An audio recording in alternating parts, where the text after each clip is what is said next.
Yeah. Link's been pulling out that DDD a lot lately. It's actually really good. We're getting into game number 1 here. Makken, one of the most disgusting Inklings that I've seen online recently, was mixing up Yez and Solhex a lot. Unfortunately, couldn't get the win on Yez, but just the mix-up games, the closeout potential, like you're going to see some really good combo strings and frame traps from Makken. The thing about Inkling and Makken too is very... Alright, Makken, look, here, alright, look.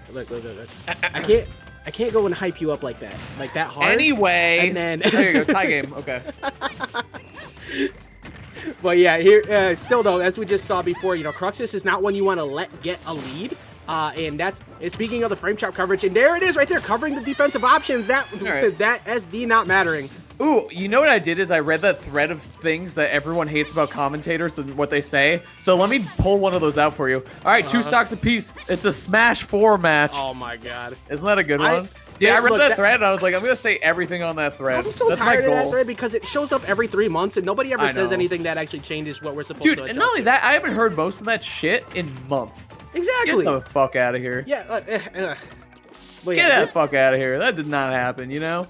Man, I saw some people reaching for some clout. That's all I'm saying. But right now, both of these two reaching for an opening. They did a lot of whiffed hits, so both of them trying to find that one option. But I think the big thing is both of them kind of navigate the game in a similar way. You saw the splat bomb, kind of like the main bait to jump option, and of course back air is ridiculous. Everybody who thinks that Inkling isn't like super good or kind of fell off, that back air alone is better than most characters' toolkits. Inkling, dude, it is truly a nice back air. Like, there's no ifs or ands or buts about it. And I really like that Makken brought that back so quick because Inkling, I feel like the problem that everyone runs into with Inkling is finding that KO. And Makken, when you're down to stock, it's like even more pressure to be like, especially because you threw it away by yourself. Like, that wasn't even a forced SD or error in any way. Yeah, I agree with the finding the KO thing at high percent. Like right there, if you get baited, you get caught, and that back air is gonna close that out. Well, like when you're out of up throw to up air percent, you have to work so much harder to trap your opponent, and that's really the big difference to make or break the Inklings. Oh my goodness, Cruxis! If Cruxis was able to get that arc fire and get the drag up through the top platform, that would have been so much damage. Dude, and that's the thing about this platform. It used to be one of those, you know, Uber taxi platforms that moved around, but it just doesn't anymore. It just stays there. So, off the heezy. Nice job, Makken again finding a KO. Good stuff there. Oh my god, I gotta find some ridiculous crux to just throw out in the middle of this now. It's an even, look, it's 0% to 66. Mentally even. Robin has Thoron, so it's an even game right now. Ooh, a couple there. Oh my goodness, now Makken trying to remove that. But like, this is, all jokes aside, this is still an extremely close game. Both players, like, really just, both so good at capitalizing on mistakes, but really the big thing is the consistency of Cruxis, like, beating out a lot of these approaches to that back air. I love that option at the ledge, trying to find, I think, what looked like a jab lock attempt with that the soft hit affair, that or a chase to go for a side beat for another tech chase. That or just trying to, like, if he pops out at that moment, I think the fair would put Robin in a very bad situation. Maybe a tech chase or something, but Makken does have the lead. Okay, good. I thought he was going to get hit again. I was like, all right, I'm going to chill. But either way, this is a huge... Even if he doesn't win this game, I feel like that isn't that big of a deal. Obviously, you rather would. But coming back this close, it's kind of like, man, I gave you, like, this slight handicap of having, like, an extra stock, and I still was able to take down a game or make it that competitive. Back throw? Yeah, that should do it right there. Good, good DI from Makken going straight up to the top corner. Yeah. Oh, that should be it, yeah. Yeah, there we go, covering the landing. With I got nervous. That should be it. That's so true, Robin. I always say that too, Robin. Hey, man, look, the greatest lie that has ever been told is the freaking flash screen that happens when people get hit on this game, man. Like, the amount of times that we, like, pop off for something that somebody's gonna KO with, and then the game's like, look, we didn't account for a DI, so... Yeah, you're gonna have to hold that for a quick second because the game's still going. But still, that was so impressive. I love that whole first game.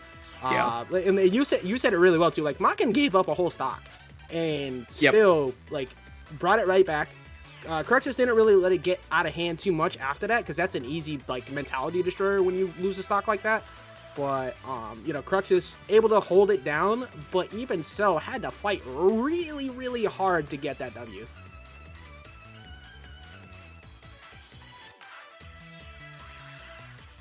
Yeah, dude.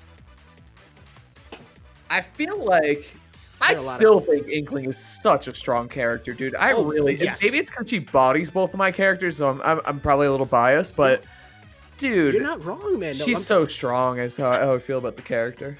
Like whenever anybody tries to argue with me about it, I just immediately point to the back air. I'm like, all right, look, can this character beat Inkling's wall of back airs? No? Okay, let's move down the list, because like the pressure that Inkling has from that, obviously you got to know where your up throw, up air percents are, but even at high percents, it's still hard to just chase down an Inkling. I think the biggest problem that a lot of Inklings have is that at those high percents, obviously you got to be very careful when you go to kill, but they're not willing to commit and like play a bit more defensive. I know everybody hates when I talk about like bringing up like play more defensive, but really when you're going in, when you have the lead, you're just setting yourself up for failure a lot of times. And I think that's the big Achilles heel of Inkling as like overall amongst the community of players. Like there's so many good ones, but it's that last minute clutch situation against a lot of the characters. Also, when you got a lot of these big body heavies too, like where Bowser is actually like a rough matchup, that does kind of suck too.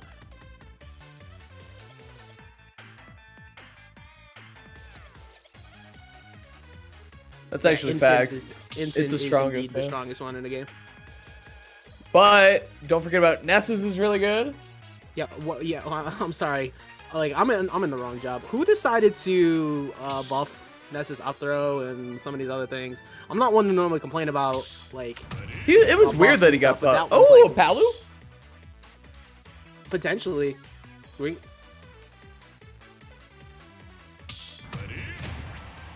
All right, yeah, no, we're gonna see the switch over to Palu. So it's actually a forced character switch here from Makken. Like not feeling too comfortable in those last hit situations. That or it has to be stage dependent.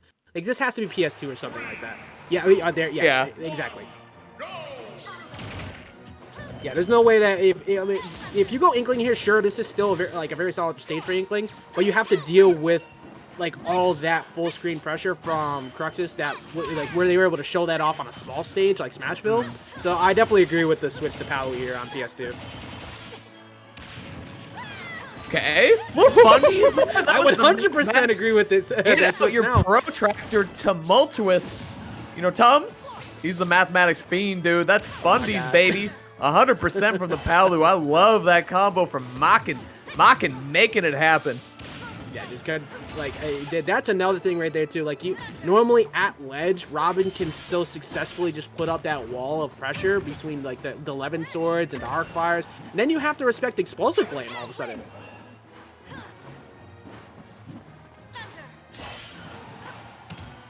Okay, Makken looking to extend the lead here. He's doing just that. He's getting a little greedy with these explosive flames. I would kind of chill on those. I like the idea of using auto reticle though. I feel like that's an underutilized Palu tool because she has so many strong tools. It's kind of easy to forget about that one. But when your character is this mobile ass Robin, I think it can be really useful, especially when you have a big lead like this. Okay, Nair does a lot. It doesn't beat Arc Thunder for some reason. What a snipe ski there. Yeah, I like that. Just go for the high coverage because most of the time, once they go for it once, you just assume you'll fall down for free. And like this Cruxis just covering it, just putting it out there. Oh, you know what? That was almost perfect. And it's still getting, once that air dodge got blown away and the jump was forced, that was pretty much guaranteed to happen. Great coverage by Makken there. But you saw like the B reverse cancel was at the bottom trying to stall it. Right. Yeah, man, do everything you can because Palu, if she's not the best juggler in the game, she's certainly one of them. She's got to be at least top 5. Look at, dude, the up air is so good. And then the alternate option is to get hit by the really good fair or try to challenge her on the way down and get bared like a raw bear just to beat you out. And then Nair too, obviously, it lingers forever. You try to air dodge, it just catches you. She's so good at the disadvantage state in the air is horrible against her for a lot of characters. Like it's just when you're a character that wants to air so bad with like such good options, you just can't freely do that against Palu. That's what makes this character so annoying to fight for a lot of people because everybody wants to short hop. Everybody wants to Nair, they want to forward air. But Palu just stops that, like in its tracks so hard. I like the attempt of trying to go there for the up, the up B, because you haven't really gone for that. You try to catch that teleport. And good stall once again, like, Cruxis may be looking at a lost game, but the amount of times they were able to kind of stall out that recovery is pretty good. But Makken's Palu just completely cleaning his plate right there. That was two up smashes, a down tilt, and then a forward smash at the ledge from Makken. One of them was going to hit and take it, and the down tilt obviously would have required a follow-up, but one of them was going to hit and end that game. Nice job, Makken. Tying it up here after throwing away his first stock as Inkling. I think Makken, he's got to be feeling very confident for this game 3.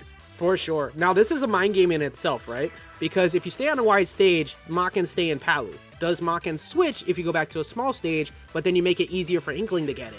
This mind game that has to be played right now by Cruxis, as to whether Cruxis actually switches to Cloud or stays Robin, goes to a smaller stage. This is so stress-inducing when you run into somebody who goes to a stage that is really good for your character and just rigs. Like that first game was so close, and I'm not one to normally like put too heavy down on a game, but like just the way that Makken consistently forced all those air dodges and covered them over and over again. I think we see a smaller stage.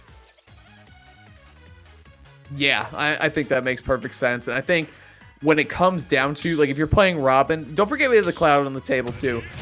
It's gonna be Robin. Okay, if you're playing Robin, a mobile character who's really good at kind of zoning out and creating a little bit of space for herself, but you don't want too much because you don't want your opponent to be able to run all around you. So let's see exactly. Yeah, Battlefield. Okay. Definitely. It's hard to counterpick Palu too. She's so strong. Oh, small Battlefield actually at that. Okay, so like it's a similar layout, smaller stage. I like this because you get those frames, you get the ledge tap coverage, you get your combo extensions, and not nearly as much room for Makken to run away and reset. Granted, Palu does fantastic on a stage too. Like there's not really a bad stage for Palu outside of like Unova, but it's still like just it works so much better for what Makken was, Cruxis was trying to go for. Okay, pressure at the ledge here. Robin, so look at the slow walk away to the F smash. God, that was nasty. The small Battlefield too, by the way. Sorry. When they first zone in, especially because we have the little like blurry filter, it's kind of hard to tell that it was small Battlefield. But either way, stage choice working out very well so far for Cruxis. Yeah, like the defensive coverage, like just recognizing a bunch of times where Makken wanted to go. That was so beautifully played. Makken's starting to kind of find his the footing now, like just kind of baiting around, looking for some tomahawk pressure, but really hasn't been able to open up. If you can close out the stock right here, this is a really good spot, only 22%.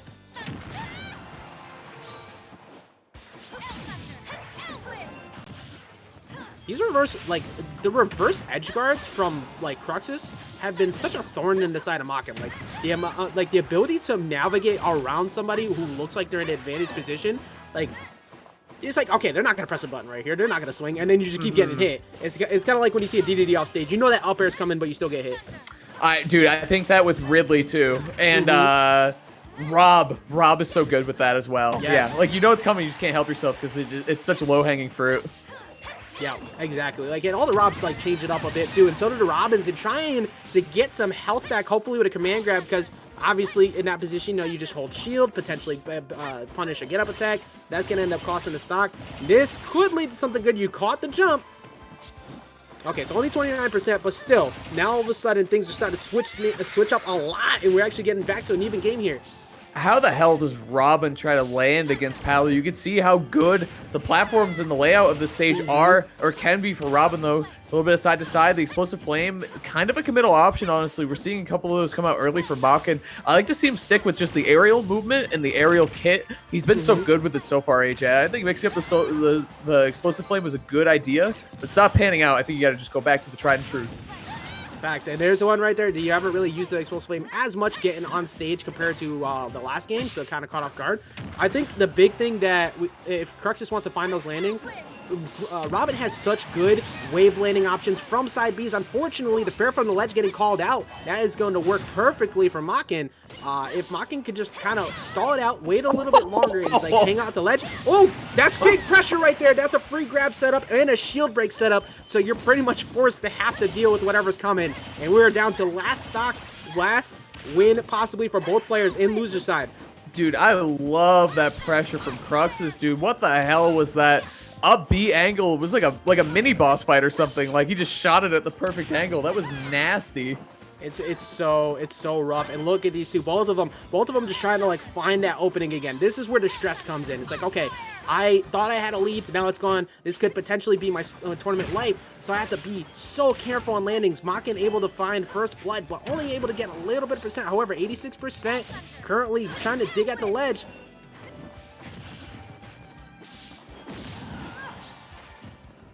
Pressure here, poised. I like that. Baiting out the upbeat. Didn't get the punish on the other side, though. But here we go. Pressure, air to air. Hold on. Okay, not... Dude. Saving the Nosferatu. I don't think we've seen that yet, actually, in this set. I think that's the first one. 1-for-1 with them. And it can be such a big swing move, especially in these late-game situations. Yeah, it's 1-for-2. Tried to get it off ledge on the previous stock. So, like, just the confidence to go for it again. Almost just free-falling into the explosive flame, but ends up getting caught on the landing regardless. In Makken, switching over to the Palutena, definitely the correct decision. Gonna take it over.